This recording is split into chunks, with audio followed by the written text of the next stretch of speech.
মণিপুর গিয়ে শান্তি প্রতিষ্ঠার প্রতিশ্রুতি দিলেন নরেন্দ্র মোদী। 3 ঘন্টার সফরকে রাজ্যবাসীর সাথে প্রহসন একখা বিরোধীদের।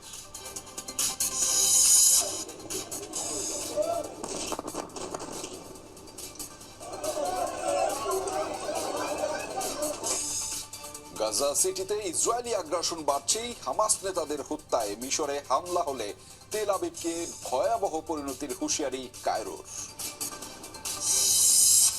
লন্ডনে বর্ণবাদ ও অভিবাসন বিরোধীদের পাল্টাপাল্টি বিক্ষোভের জেরে উত্তেজনা। পরিস্থিতি নিয়ন্ত্রণে পুলিশের লাঠিচার্জ, আটক বেশ কয়েকজন।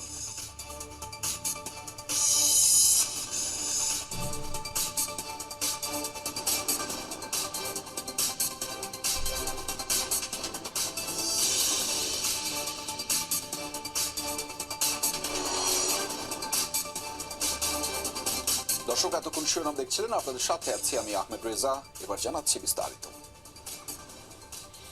প্রধানমন্ত্রী নরেন্দ্র মোদীর মণিপুর সফর কেন্দ্র করে শুরু হয়েছে আলোচনার সমালোচনার ঝড়।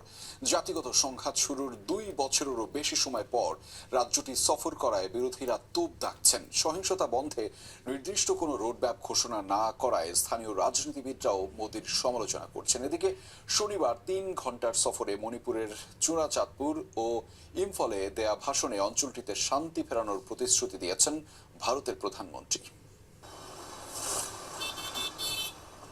গত 28 মাস ধরে জাতিগত সংঘাতে অশান্ত ভারতের মণিপুর। এতদিন মণিপুর ইস্যুতে অনেকটা নীরবই ছিলেন প্রধানমন্ত্রী নরেন্দ্র মোদী। সংঘাত শুরুর পর শনিবারই প্রথম গেলেন রাজ্যটিতে। 3 ঘন্টার ঝটিকা সফরে মোদী দেখা করেন সহিংসতায় ক্ষতিগ্রস্ত বেশ কয়েকটি পরিবারের সাথে। এছাড়া রাজ্যের চূড়াচাঁদপুর ও ইম্ফলে জনসভায় অংশ নেন তিনি।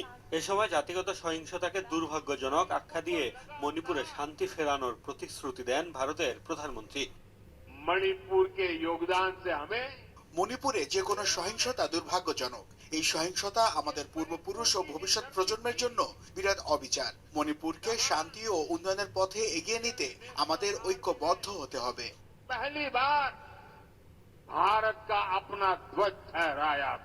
দীর্ঘদিন ধরেই মণিপুর ইস্যুতে নরেন্দ্র মোদীকে তুলোধুনো করছেন বিরোধীরা। তার সফরকে ঘিরেও হচ্ছে ব্যাপক সমালোচনা। সামাজিক মাধ্যমে দেয়া পোস্টে কংগ্রেস সভাপতি মল্লিকার্জুন খার্গে দাবি করেন, সংঘাত শুরুর 864 দিন পর মাত্র 3 ঘন্টার জন্য মণিপুর সফর করে স্থানীয়দের অসম্মান করেছেন মোদী। বিরোধীদের অভিযোগ, এতদিন রাজ্যটিকে ভারতের অংশই মনে করেননি তিনি। এখন তিনি সেখানে গিয়ে করবেনটা কি? 2 বছরের বেশি কেটে গেছে। প্রধানমন্ত্রী এই সময় মণিপুরকে ভারতের অংশই মনে করেননি। যখন মণিপুরবাসী তাকে দরকার ছিল তখন তিনি সেখানে যাননি। স্থানীয় রাজনীতিবিদদের অনেকেও হতাশা প্রকাশ করেছেন। তাদের দাবি, এই সফরে মণিপুরবাসীদের আকাঙ্ক্ষা পূরণ হয় এমন কোনো প্রতিশ্রুতি দেননি মোদী। শান্তি নিশ্চিতের নির্দিষ্ট রোডম্যাপ চান তারা। মণিপুরের মানুষ চূড়ান্তভাবে হতাশ। আমরা আশা করেছিলাম প্রধানমন্ত্রী এমন কোনো পদক্ষেপ নেবেন যাতে ত্রাণ শিবিরে বসবাসকারীরা তাদের বাড়িতে ফেরার আশা খুঁজে পায়। মণিপুরবাসী চেয়েছিল যত মাসেরই হোক প্রধানমন্ত্রী শান্তি ফেরানোর জন্য নির্দিষ্ট রোডম্যাপ দেবেন।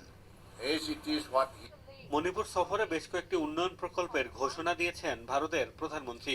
পাশাপাশি বৃষ্টি উপেক্ষা করেই জনসমাবেশে অংশ নেয় জনতাকে ধন্যবাদও জানান তিনি। মুস্তফা মাহমুদ, যমুনা নিউজ।